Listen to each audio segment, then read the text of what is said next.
3, 2, 1. Oh my goodness. Good morning, good afternoon, whatever it is for you. I hope you're having a fantastic day.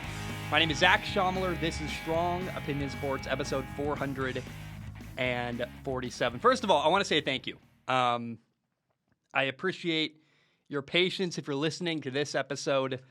I've been very, very sick, and it's not been fun. Anybody know what a neti pot is? It's where you basically pour like salt water through one nostril. It comes out the other.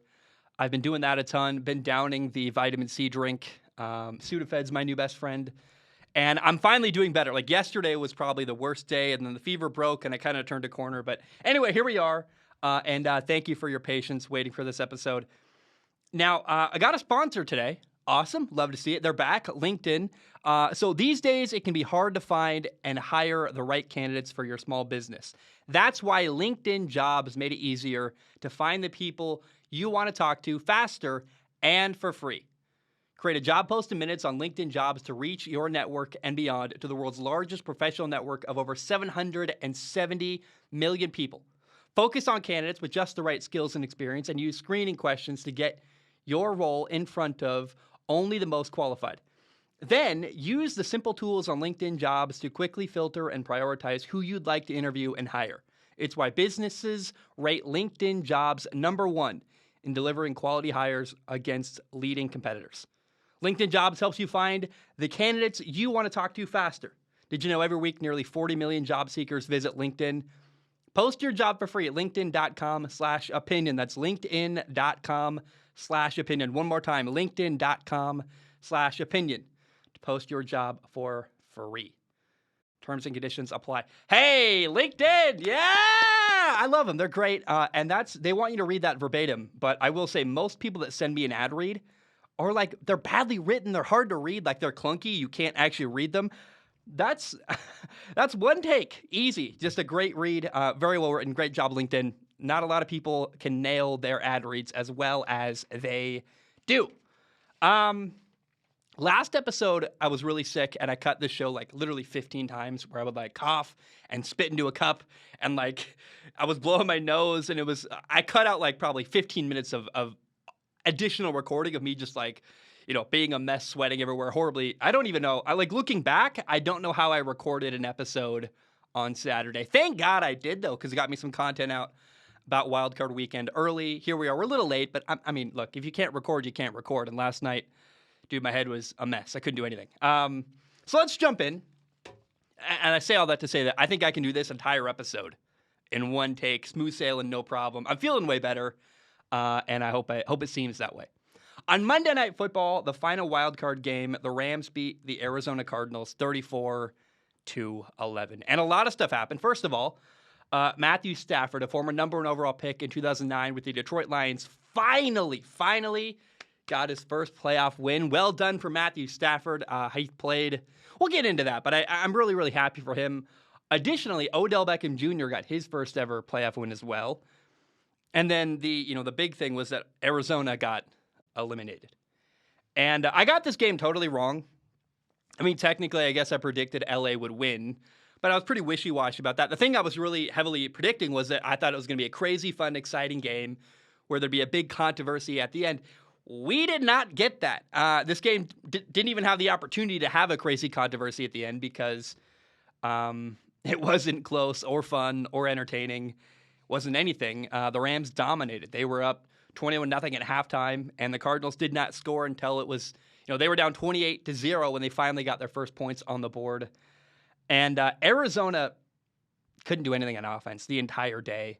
And I'll give Kyler Murray the benefit of the doubt. That was his first ever playoff game. So I think he's got time to learn from it and do better next time. Like a lot of people today are saying, Kyler Murray's terrible. And he's physically really gifted, and he's not stupid. He's very smart. He's got a lot going for him. I think he's got to learn from this game, though, because he looked like, frankly, it looked like a deer in headlights in a lot of moments in this football game. And Arizona looked totally unprepared. I mean, oh my gosh. Nothing they were trying on offense was working. They started the game with 5 3-and-outs, which led to punts and 2 interceptions. One of them was a pick six. And when you make that many mistakes and have that bad of a start, you're 0-9 on third down. That's not the start of the game. That's the entire game. They did not have a single third down conversion the entire football game. That can't happen. Totally inappropriate. Ton of 3-and-outs. That's, penalties, turnovers. I mean, to me, a game that bad has to fall on the responsibility for the head coach, Cliff Kingsbury. It's bad coaching, what we saw on Monday night. And I got a message from a Cardinals fan today. They're like, "Hey, should we fire Cliff Kingsbury?" I think you could. I wouldn't yet. But man, because I'm pretty patient. I'm like, well, I try to give as many opportunities as I can. And it's like, well, you're late in the process. And remember, winning in Arizona is new to everyone there. Kyler Murray, the quarterback, Cliff Kingsbury, the coach. Like, winning to him is new, period. He didn't win in college, so now he's finally not only learning how to win, but learning how to – it's his first ever playoff game. I can understand the patience for Cliff Kingsbury, although I love the conversation. Should we fire Cliff? Is there a coach out there that would have the Cardinals more prepared to win big games next year? And there probably is. That's the unfortunate reality, is that there's no doubt somebody could do better with this Cardinals football team. I don't know who that person is, but certainly what we saw on Monday was not good. And in my opinion, they're going to keep Cliff Kingsbury, but he's going to enter the year next year on the hot seat. I mean, it's a very short leash in Arizona for Cliff Kingsbury. And, oh my gosh. I mean, the Arizona Cardinals offense looked desperate on Monday night. On just their third drive of the game, they had 2 3-and-outs to start. They find themselves 3rd and 16. They tried a trick play on their third drive, and it stunk of desperation. We were like, this team has no idea how to move the ball against LA Rams. They're already resorting to trick plays to try to make it work. Then later, middle of the second quarter, they were backed up in their own end zone, and Kyler threw this long ball down the right sideline to A.J. Green. Would have been a 22-yard gain. And a huge break, finally a first down for Arizona. And it was initially ruled a catch, although it clearly wasn't a catch. I was surprised. They ruled it a catch, and Sean McVay, the Rams head coach, actually had to challenge it, throw the flag. He won the challenge, but it was like, guys, that's clearly not a catch. He caught the ball, and right as he caught the ball, Nick Scott just leveled A.J. Green. And by the way, it's a great hit. It's a clean hit. We don't see a lot of those where a safety is a truly really good hit on a receiver, knocks the ball free, and isn't penalized because it wasn't penalty worthy. It was just a really, really good clean hit. Well done by Nick Scott. I haven't seen a hit like that in a long time. That was clean, and I was just like, wow, what a play. Anyway, A.J. Green drops the ball. And it's pretty clearly not a catch to everyone watching. I was surprised. Again, they ruled it a catch live. And Cliff Kingsbury was just begging, that's a catch. That's a catch. Just begging. You saw him doing this motion, the catch signal on the sideline. And the word that comes to mind is desperate. All he wanted was something handed to help them get something going. And it was sad. And on the very next play, it's ruled an incomplete pass. So now they're 3rd down. And Kyler throws a horrible, awful pick six. He's holding onto the ball way too long. He makes a throw he should never throw. Kind of as he's falling, kind of flips it forward, gets caught, pick six, touchdown, gave the Rams a 21-0 lead. It was all bad. And from an Arizona perspective, from Budda Baker getting hurt to the pick six to the horrible stuff, I mean, everything you can imagine for an Arizona fan, that their perspective is that the game was ugly, awful, and tragic. I mean, J.J. Watt made a comeback. That was kind of cool. He made a comeback after tearing his labrum earlier in the year. I respect the effort, but he didn't do very much. And if you're an Arizona fan, and here's how I know I'm not biased. I picked the Rams to win, but I found myself in my heart rooting for Arizona. I wanted Arizona to win this football game, and I don't know if it's because they were getting killed and I wanted something good to happen to them. I don't know what happened there, but I did find myself rooting for Arizona watching this game. And even though, I was like, I hope my prediction's dead wrong. I picked the Rams. I'm like, I want Arizona to win this football game. Didn't happen. Now, Matthew Stafford, the Rams quarterback, had kind of a weird day. I don't know if it's weird is the right word. He was efficient. He was very good. He had 0 turnovers. I love that. No interceptions, no fumbles. Played a very clean football game. But he was 13 for 17 passing for 202 yards. and 2 touchdowns. Yeah, 13 completions, 17 total passes thrown. A, that's a good day, like, well done. But B, he only had to throw the ball 17 times. Like, Arizona did not challenge the Rams at all. Very, very disappointing because I thought, man, it's going to be Monday night, going to be wild, going to be fun. And go watch the game again if you want to. Look at the faces of all of the Arizona Cardinals, their coaching staff, their players. As they walked off the field, it was 21-0. As they walked off the field for halftime, they just looked totally defeated. And to me, like, you're down 21 points at halftime. That's not impossible. You got 2 more quarters to score 21 points. I came back from down 24-3 1 point at halftime. Like, it's not insane. You got to get a couple things that go your way, but ball game ain't over. They looked like they would rather go home than make a good game plan for the second half. Like, they just looked totally lost. And I mean, the more I talk and the more I kind of realize and hear what I'm saying, the more I realize, like, I think maybe they need better leadership in Arizona, and maybe Cliff Kingsbury should be fired in Arizona. Like, I mean, the more I'm thinking out loud and saying out loud, I'm like, it's a team that clearly has a lot of talent. Like, look, the Cardinals, man, have so many good things going for them on paper, but they can't avoid bad mistakes. The game plan was horrible. The more I'm speaking, the more I'm kind of realizing the gears are turning in my head. I'm like, I think they should fire him. Like, I don't know. It's somebody can do a better job with what the Cardinals have, and I don't know. I guess let me end this segment by saying that I was really happy for Odell Beckham Jr. You know, all his former teammates in Cleveland are either on vacation somewhere or watching the game from like their snow-filled tundra in Cleveland. And Odell, instead of being in Cleveland in the snow, he's winning a playoff game in Los Angeles. Like, good for him. He had 4 catches for 54 yards and a touchdown. Plus, he had a long 40-yard touchdown throw and a trick play. It was pretty cool. Good for Odell. I love to see that for him. And the Rams defense, they dominated. And next week, we're going to get a really, really wild matchup between the Rams and Tampa. 2 very good defenses that I thought both had very dominating performances during Wildcard weekend. And by the way, the last thing I want to say, I guess, is that I was shocked when I realized that Von Miller, who got traded from Denver to LA earlier in the year, this was Von Miller's first ever playoff game since he won a Super Bowl with Peyton Manning years ago. Like, I had no idea. I knew Denver had been bad, and I guess I haven't been paying close enough attention. The Broncos haven't been to the playoffs since that game happened.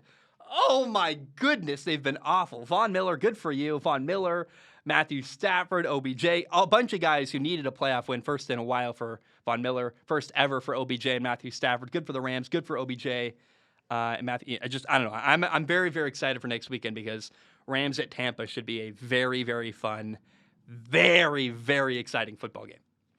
All right, let me drink some of my nasty. It's not that bad. It's the pink. I wanted raspberry, but the pink lemonade vitamin C drink. It's fine. Dude, the only one I can't do, the orange, artificial orange flavoring does not, I don't like it at all.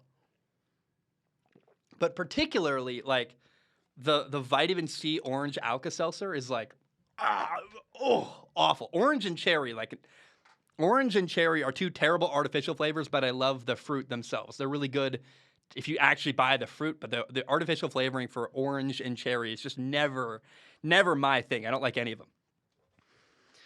All right.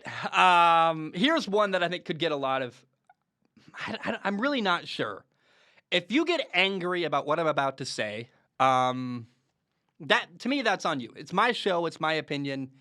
And I try to live my life by being myself and saying what I believe. And I think there's a couple topics, probably these next 2, that are going to bring some consternation, some anger. Remember, the show is called Strong Opinion Sports. It's made by me, not you. And if you want to make your own show, feel free to go make your own podcast and talk about sports your own way, yourself, on your own time.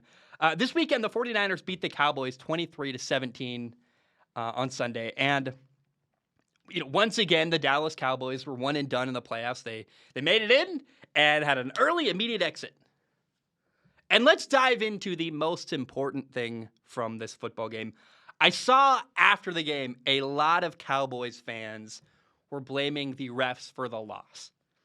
I even saw something like, by the way, I saw something from a media professional, someone who like is, like they cover football for a living. They said a game should never end that way. The refs should not get in the way of the end of a football game. So here's what happened. The Cowboys had the ball down 6 points with 0 timeouts left, so no way to stop the clock. Ball on the 40-yard line going in, 14 seconds left. And Dak Prescott, the Cowboys quarterback, ran the ball up the middle for 16 yards. And very quickly, credit to Dallas, they got everyone set. You know, they put the ball down, got ready to spike the ball and stop the clock. However, there was one problem. You may not know this, but when you are getting ready to run a play in football, the ref has to spot the ball. Every play, the ref has to touch the football before the play happens. And instead of giving the ball to the ref, Dak Prescott put the ball on the ground, got set. So the ref had to get through Dak Prescott, spot the ball, and then they could let the play happen. So he bumped into Dak. Dak couldn't get set in time. Time ran out, game over. They didn't spike it in time, and the Cowboys did not get a final shot from the 24, 25-yard line to throw the ball into the end zone. And little backstory here. I absolutely hate when people blame the refs for a loss. And I've got baggage here. I once lost a game in high school football where it was national TV against our rival, my first ever varsity start, by the way, my junior year. We blocked the last-second field goal.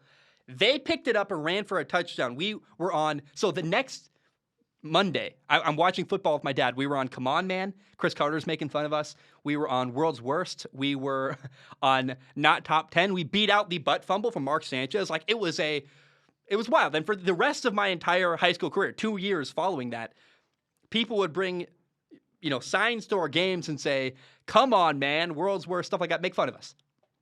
Now, after that loss in the locker room, we're devastated. We're mad at the refs. How could that happen? And my coach said something that I'll never forget and has always been very important to me and has really, really shaped how I look at the football world. He said, rather than focus on that one play, what about all the other stuff we could have done to win? What about the times we missed, we had turnovers, we missed shots to the end zone? Like, we had way more opportunities to win that game. And it did not really come down to one play. Like, people love to focus on the one play that went wrong rather than the things they could have done differently. And this is life too. Like, people hate to focus on, my marriage fell apart because I didn't do blank, blank, blank. It was her fault. She's big bad. Like, people, I've said it before, we love to tell ourselves stories and make us the hero and make us feel good about ourselves. And it's a lot easier to blame the refs than it is to go, oh, the Cowboys played like crap. They made a lot of mistakes. And I feel bad for Cowboy fans, like the fan base. You guys, oh my gosh, you poor souls. It's been a long time since Dallas had a Super Bowl win and a big deep playoff run.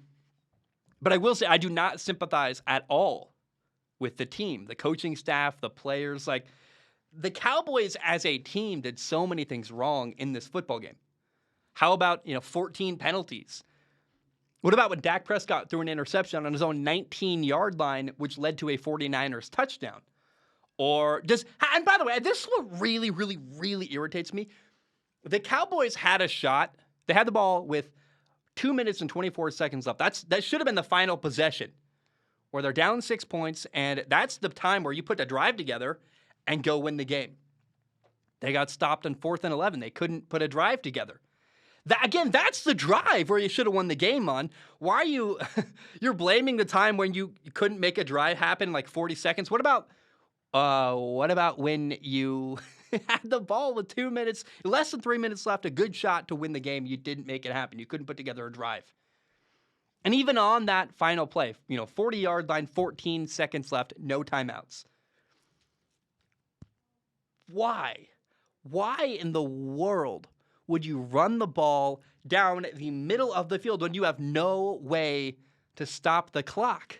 And look, maybe you could argue that Dak Prescott ran a little too far. He should have ran 10 yards, got down rather than 16 yards, took too much time.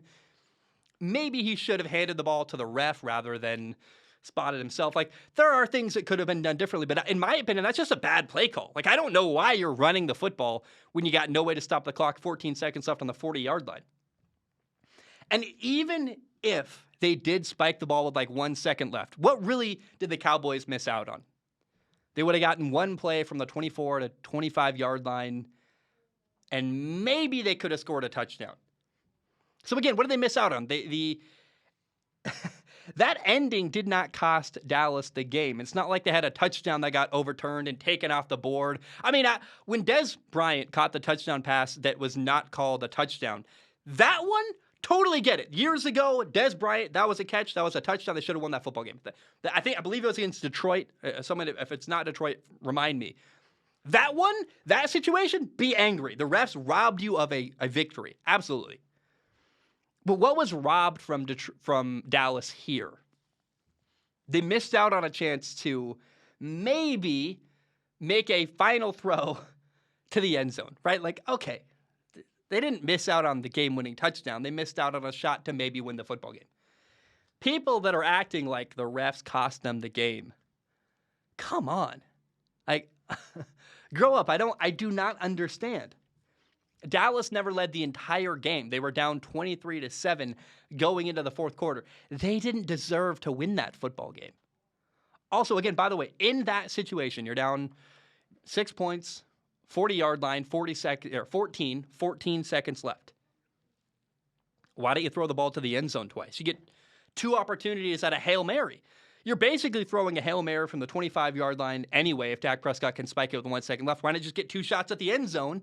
You know what I mean? I'm like, what are we really arguing about? It's so stupid to me. And to me, the reason why they lost, like what was the Cowboys' problem on Sunday? To me, it was bad coaching.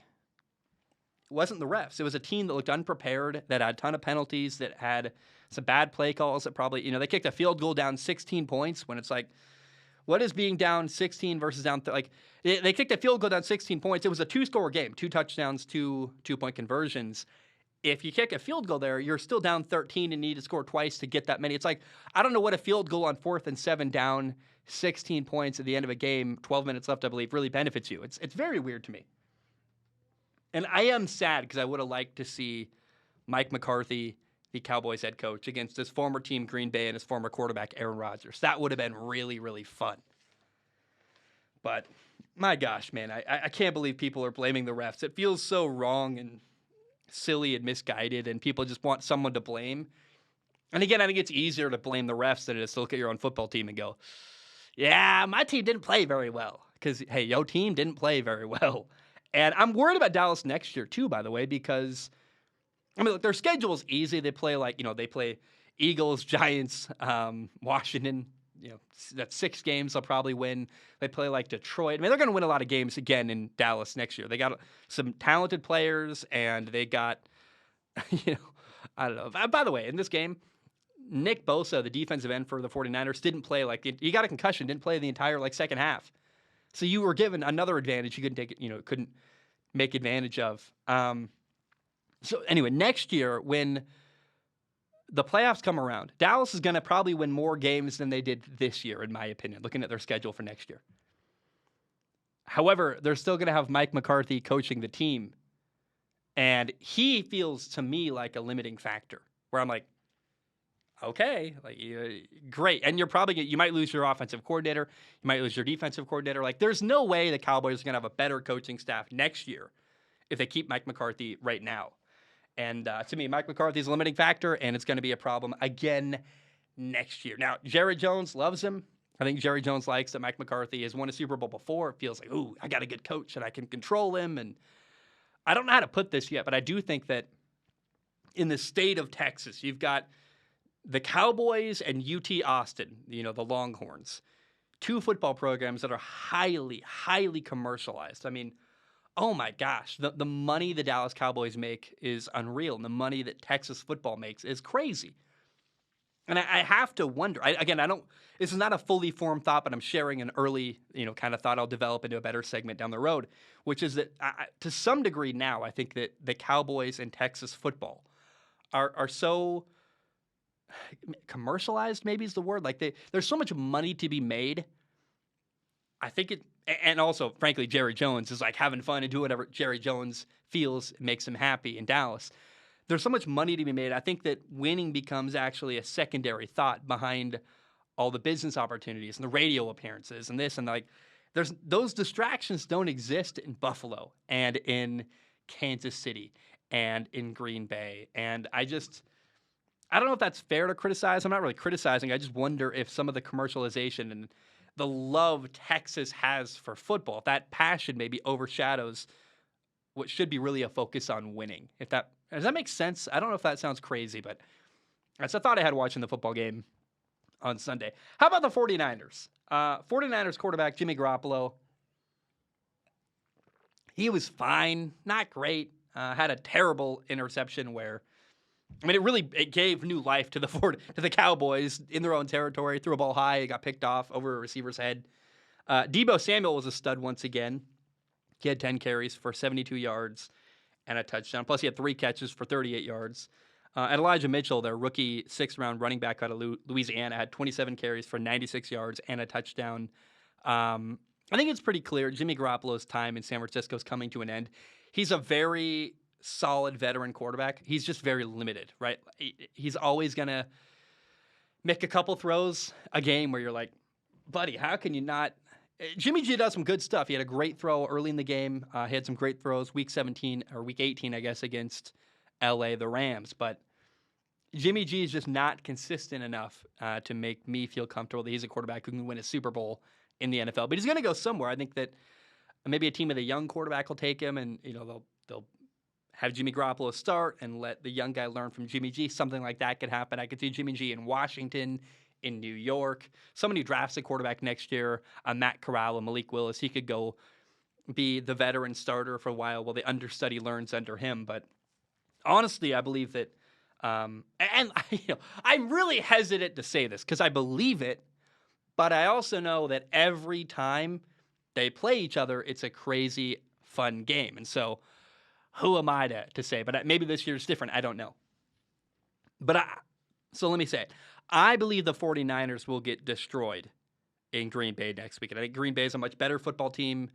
And years past, I felt that way too, though. And the 49ers came in and either won or were very competitive. So who knows? But I would be surprised if the 49ers won next week on the road in Green Bay against Aaron Rodgers, who's playing amazing. And I think the best Packers team we've seen in a couple of years in an organization, the Packers, that have been really good for a couple of years. So I think the 49ers run ends next week in Green Bay.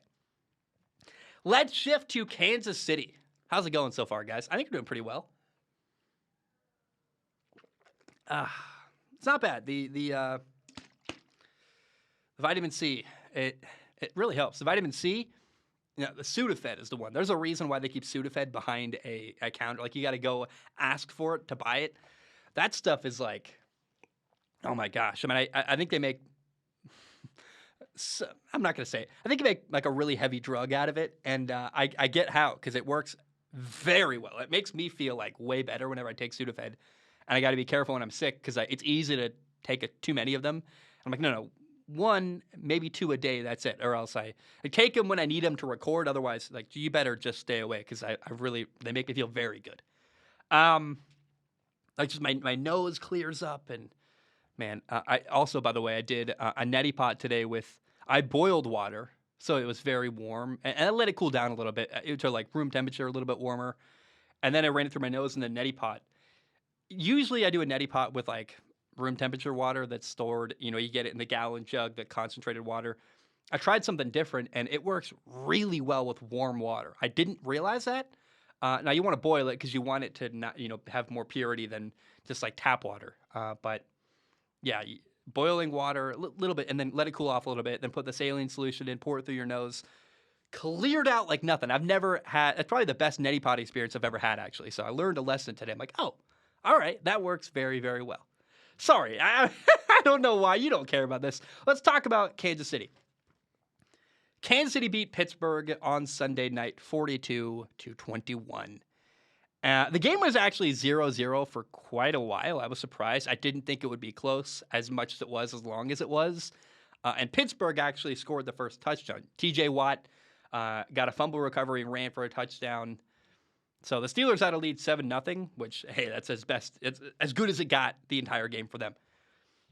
Eventually, though, Kansas City got rolling, and it happened very fast. I was watching, and I was like, oh, I feel like I blinked, and suddenly it was 21-7 at halftime.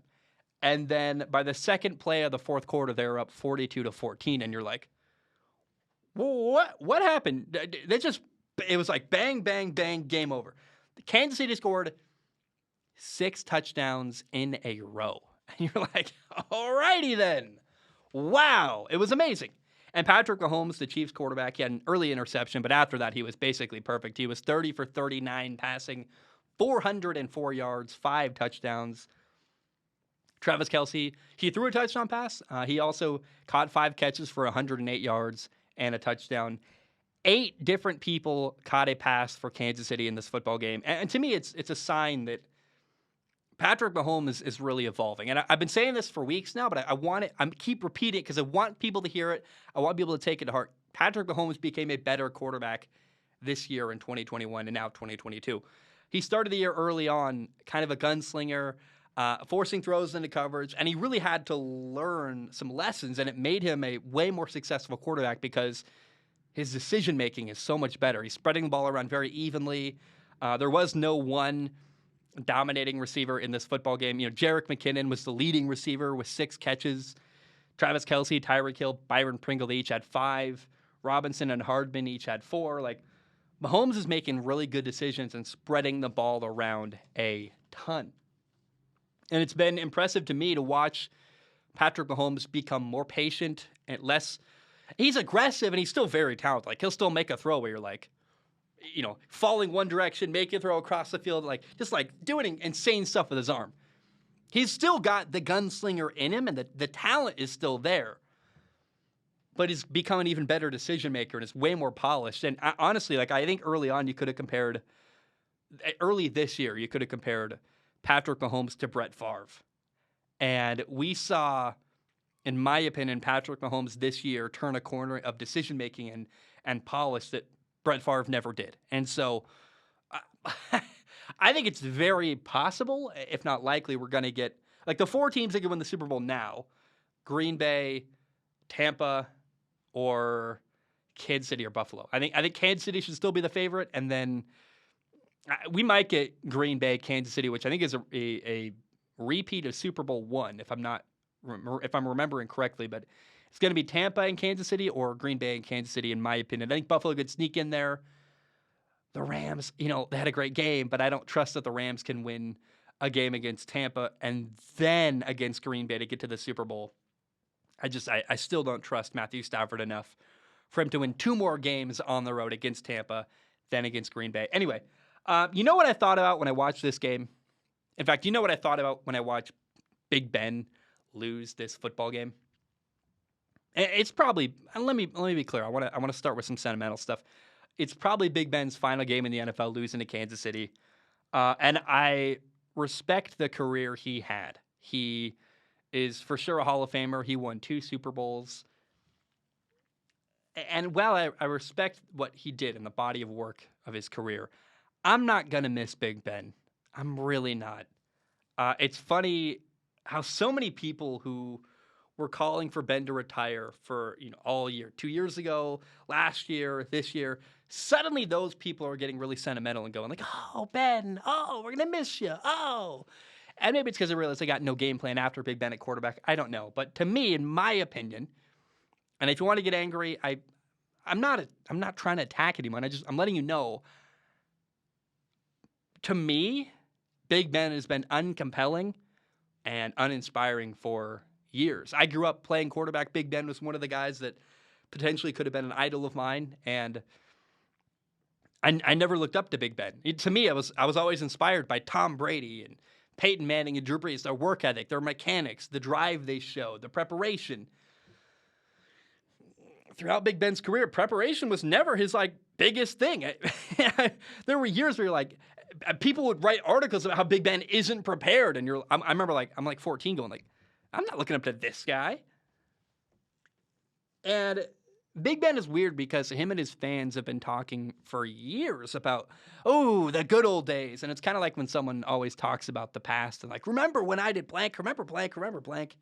And it's one thing to tell a story. It's another thing to like live in the past and always you talk about the good old days. I try to, the best parts of my life I know are ahead of me, not behind me. And by the way, the last time Big Ben won a Super Bowl was in the 2008 season. February 1st, 2009. It's been a while. And Big Ben, in the second half of his career, didn't do that much. Like, there's no impressive, crazy story. There's nothing, like, to me, Big Ben at the end, he was mediocre. And if you try comparing Big Ben to Tom Brady, it's laughable. It's not even close. I mean, like, Tom Brady at 44 just led the NFL in almost every statistical category throwing the football.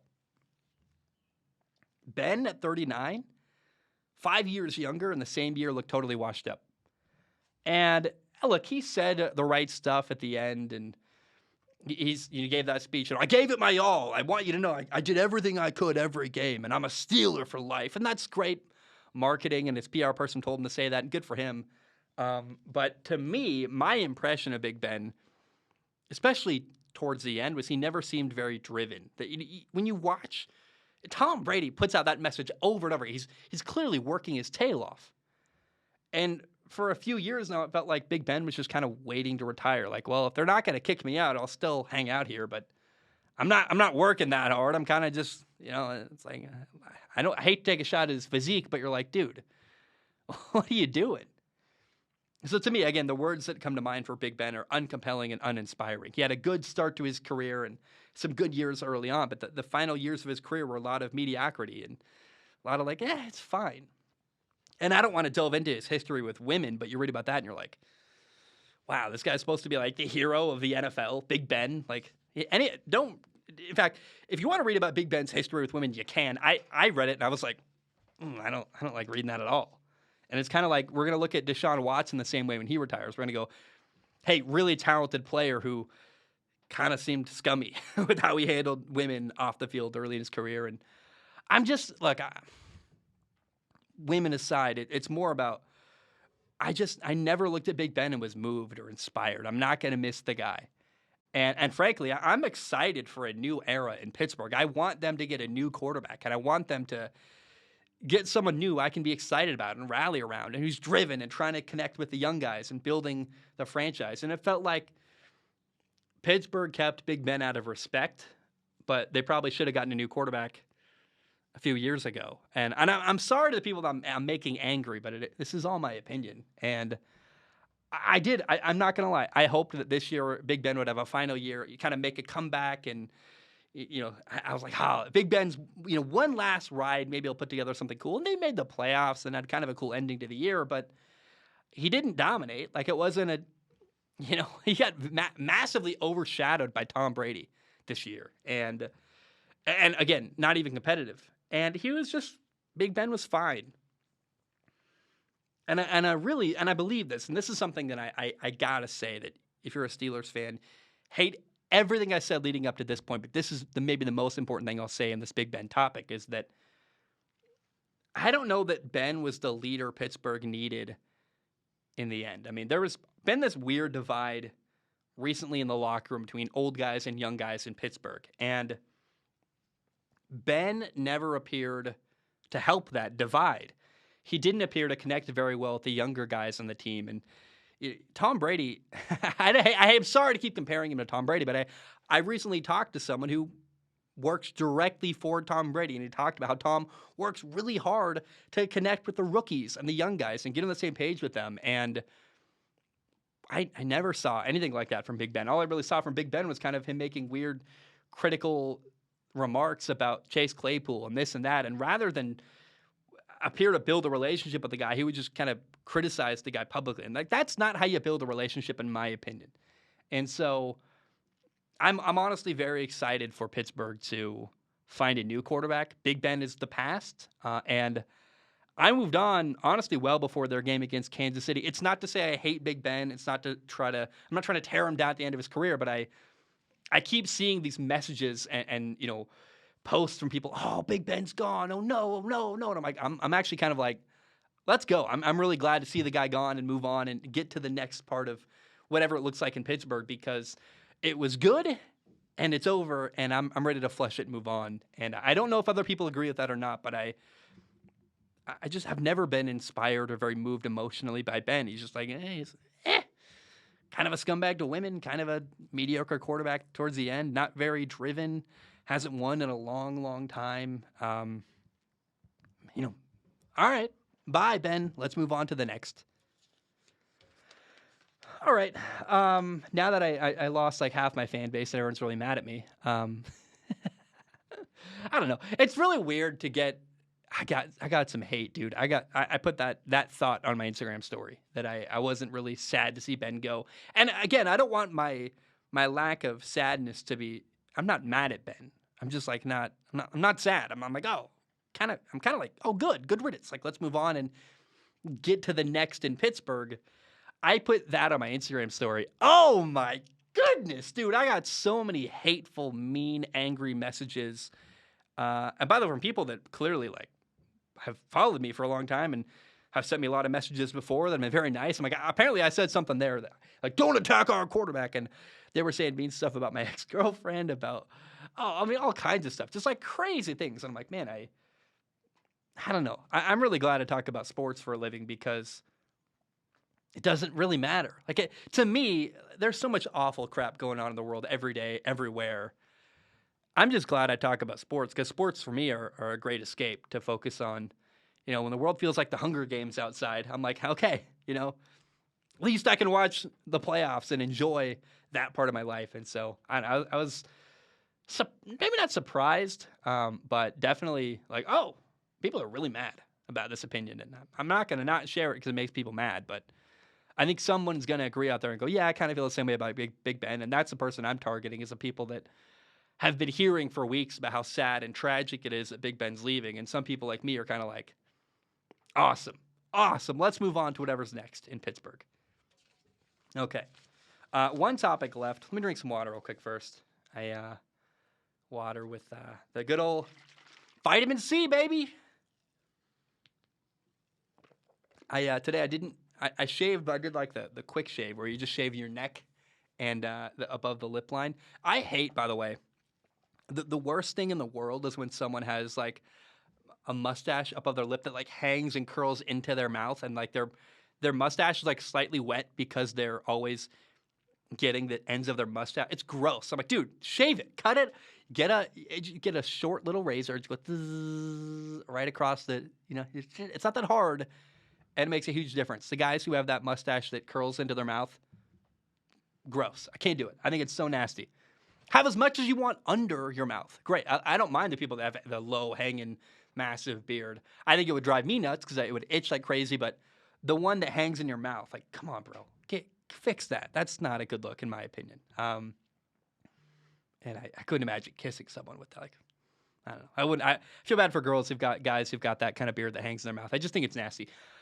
Anyway, now that I'm getting like, is it sweat? What is that? Whatever, who cares? On Sunday, can't even talk. What team? On Sunday, the Buccaneers beat Philly 31-15, and Philly is now out of the playoffs. It's not a surprise at all, in my opinion. The game went exactly like I thought it would. Tampa led 31-0 to start the fourth quarter. It was a total mismatch, and the Eagles' run-heavy offense could not run the ball at all on the Buccaneers' defense. And despite giving up 15 points in the fourth quarter, Tampa really dominated on defense in this football game. It's one of the first times in a while where I've watched a defense and been like, I've enjoyed watching the defense have success and do well. I literally, I was fast-forwarding through commercials, like, I want to just get to this defensive performance. They were doing so well. And now, Eagles quarterback Jalen Hurts didn't play very well at all. He was 23 for 43 passing, 258 yards, 1 touchdown, 2 interceptions. He had a really memorable throw where he had Quez Watkins wide open down the left side of the field, and he missed him. It was a bad, inaccurate throw that probably should have been a touchdown. By the way, Jalen was the Eagles' leading rusher at 8 carries for 39 yards. they were not able to run the ball very well with the running back. I think Bart Scott, Scott, whatever his name is, had like a 34-yard touchdown run, but he had like one run the entire game.